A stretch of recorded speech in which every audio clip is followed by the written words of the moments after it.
வணக்கம் நேயர்களே. திருச்செந்தூர் முருகன் திருவருளால் நேயர்கள் அனைவரும் நீடூழி வாழ்க்கை நிம்மதியுடன். இப்போ கந்த சஷ்டி விரதம் இருந்துகிட்ருக்கோம். இப்போ முருகப்பெருமானை பற்றின ஒரு சின்ன பதிவு. அதாவது நம்ம கேட்கலாம், நமக்கு ஒரு பிரச்சனைன்னு வர்றப்ப முருகன் நம்மளை எப்படி காப்பாற்றுவார் அப்படின்னு. அதுக்கு திருமுருகாற்றுப்படையில் நக்கீரர் ஒரு அழகான பாடல் விளக்குறாரு.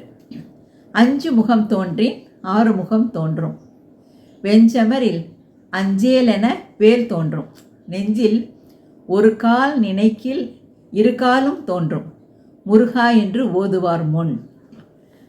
அதாவது நமக்கு ஒரு பிரச்சனைன்னு வர்றப்ப மனசார முருகா அப்படின்னு நம்ம நினச்சோன்னா உடனே அவர் உதவுவார். எப்படின்னா, 5 முகம் தோன்றின், அதாவது நமக்கு சிவன், அவருடைய தந்தையாகிய பரமசிவன் முன் வர்றதுக்கு முன்னாலேயே 6 முகம் தோன்றும். என்ன, 6 முகம் கொண்ட முருகப்பெருமான் நமக்கு உதவிக்கு ஓடி வருவார். அதே சமயத்தில் நமக்கு எந்த துன்பம் வந்தாலும் நமக்கு முன்னாடி வேல் நிற்கும். என்ன, வேல் நம்மளை காப்பாற்றும். ஒரு கால் நினைக்கின் இரு காலும் தோன்றும்.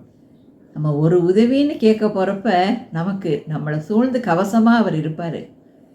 எப்போன்னா, நம்ம மனசார முருகான்னு கூப்பிடணும்.